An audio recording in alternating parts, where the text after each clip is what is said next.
Good morning. Today is April 17th, 2024, and we're starting with a commentary. A national convention.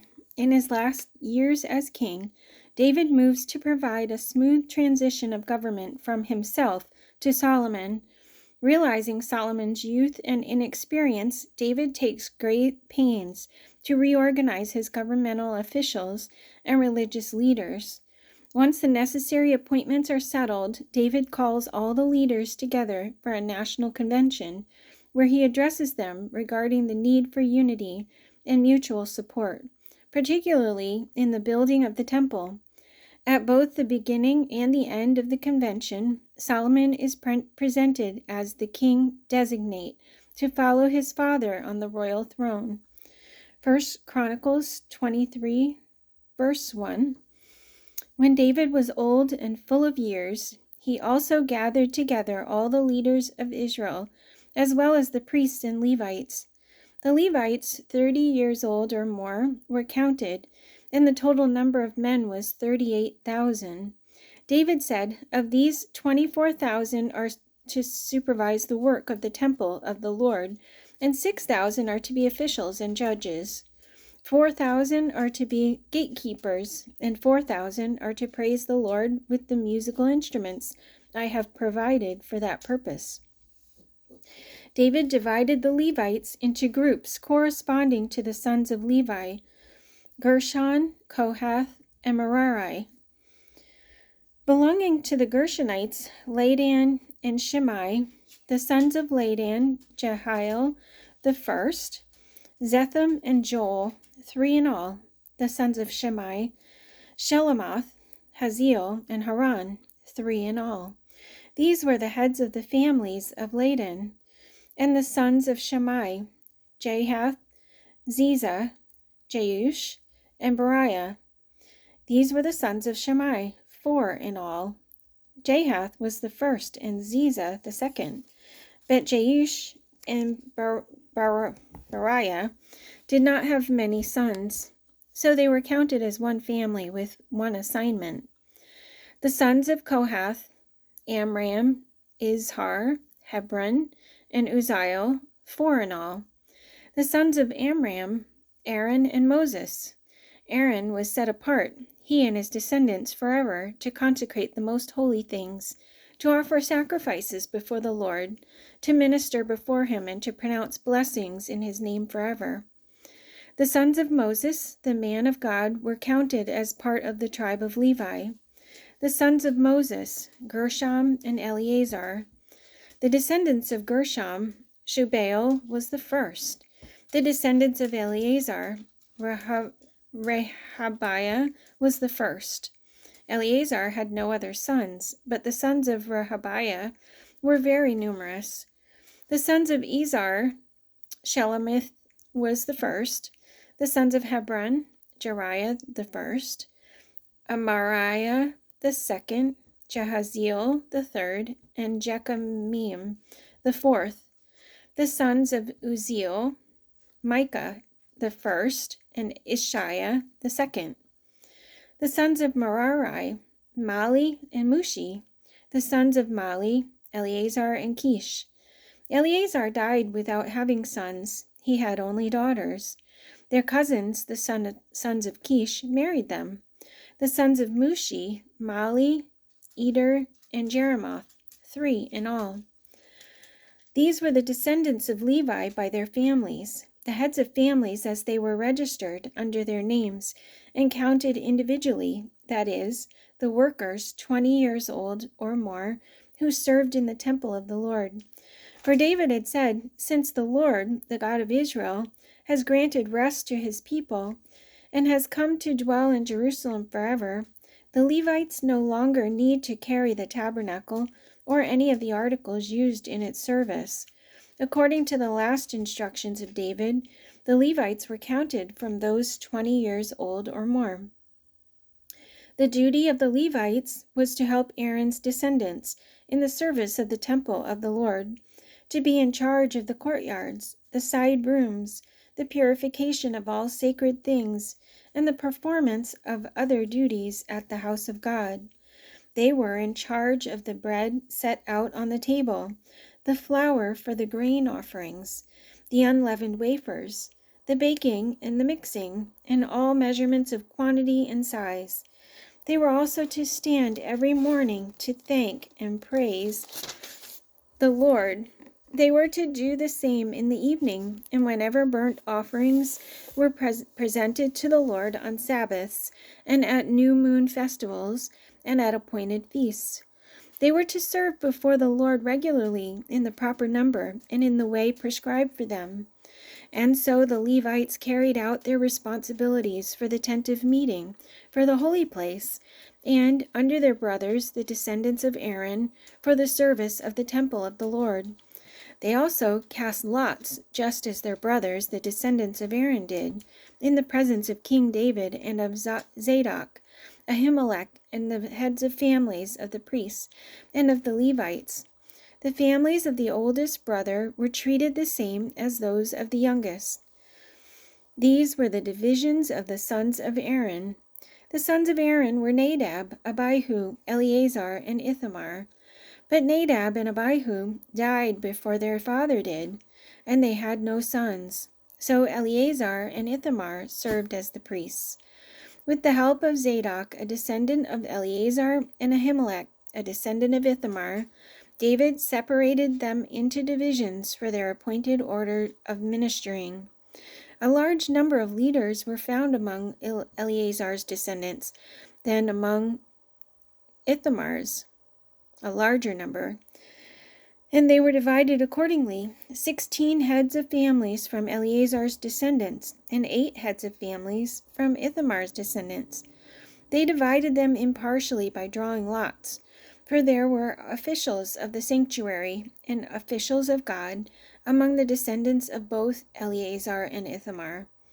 The scribe Shemaiah, son of Nethanel, a Levite, recorded their names in the presence of the king and of the officials. Zadok the priest, Ahimelech son of Abiathar, and the heads of families of the priests and of the Levites, one family being taken from Eleazar and then one from Ithamar. The first lot fell to Jehoiarib, the second to Jediah, the third to Harim, the fourth to Serim, the fifth to Malchijah, the sixth to Mijamin, the seventh to Hakaz, the eighth to Abijah, the ninth to Jeshua, the 10th to Shechaniah, the 11th to Eliashib, the 12th to Jachim, the 13th to Huppah, the 14th to Jeshebeab, the 15th to Bilgah, the 16th to Immer, the 17th to Hezir, the 18th to Hapazez, the 19th to Pethahiah, the 20th to Jehezkel, the 21st to Jachin, the 22nd to Gamul, the 23rd to Deliah, and the 24th to Maziah. This was their appointed order of ministering when they entered the temple of the Lord, according to the regulations prescribed for them by their forefather Aaron, as the Lord, the God of Israel, had commanded him.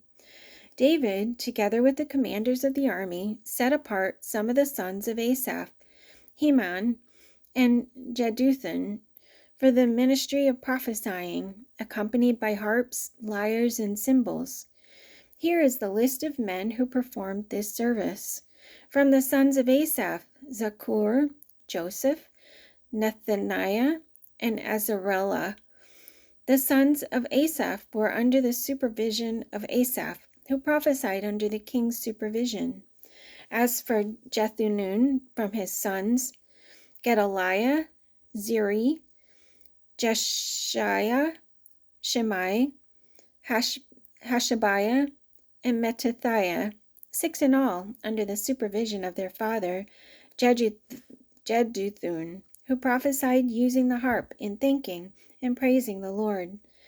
As for Heman, from his sons, Bukiah, Mattaniah, Uzziel, Shubael, and Jeremoth, Hananiah, Hanani, Eliathah, Gidalti, Amramamti-Ezer, Josh Bekishah, Malathi, Hathir, and Mahaziath.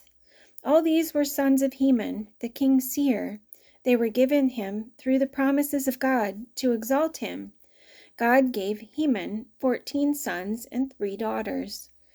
All these men were under the supervision of their fathers for the music of the temple of the Lord, with cymbals, lyres, and harps, for the ministry at the house of God. Asaph, Jeduthun, and Heman were under the supervision of the king, along with their relatives, all of them trained and skilled in music for the Lord. They numbered 288. Young and old alike, teacher as well as student, cast lots for their duties. The first lot, which was for Asaph, fell to Joseph, his sons and relatives, 12. The second to Gedaliah and his relatives and sons, 12. The third to Zachar, his sons and relatives, 12. The fourth to Isri, his sons and relatives, 12. The fifth to Nethaniah, his sons and relatives, 12. The sixth to Bukiah, his sons and relatives, 12. The seventh to Jesarela, his sons and relatives, 12. The eighth to Jeshiah, his sons and relatives, 12. The ninth to Mattaniah, his sons and relatives, 12. The 10th to Shimei, his sons and relatives, 12. The 11th to Azarel, his sons and relatives, 12. The 12th to Hashabiah, his sons and relatives, 12. The 13th to Shubael, his sons and relatives, 12. The 14th to Mattathiah, his sons and relatives, 12. The 15th to Jeremoth, his sons and relatives, 12. The 16th to Hananiah, his sons and relatives, 12. The 17th to Joshbekashah, his sons and relatives, 12. The 18th to Hanani, his sons and relatives, 12. The 19th to Malathi, his sons and relatives, 12. The 20th to Eliathah, his sons and relatives, 12. The 21st to Hathir, his sons and relatives, 12. The 22nd to Gidalta, his sons and relatives, 12. The 23rd to Mahaziath, his sons and relatives, 12. The 24th to Ramamti-Ezer, his sons and relatives, 12. Phew, that was a mouthful. The divisions of the gatekeepers from Korahites, Meshelemiah, son of Kori, one of the sons of Asaph. Meshelemiah had sons: Zechariah the firstborn, Jediel the second, Zebediah the third, Jathniel the fourth, Elam the fifth, Jehohanan the sixth, and Elihonai the seventh. Obed-Edom also had sons: Shemaiah the firstborn, Jehozabad the second, Joah the third, Sakar the fourth, Nethanel the fifth, Amiel the sixth, Issachar the seventh, and Peulethai the eighth, for God had blessed Obed-Edom. His son Shemaiah also had sons who were leaders in their father's family, because they were very capable men.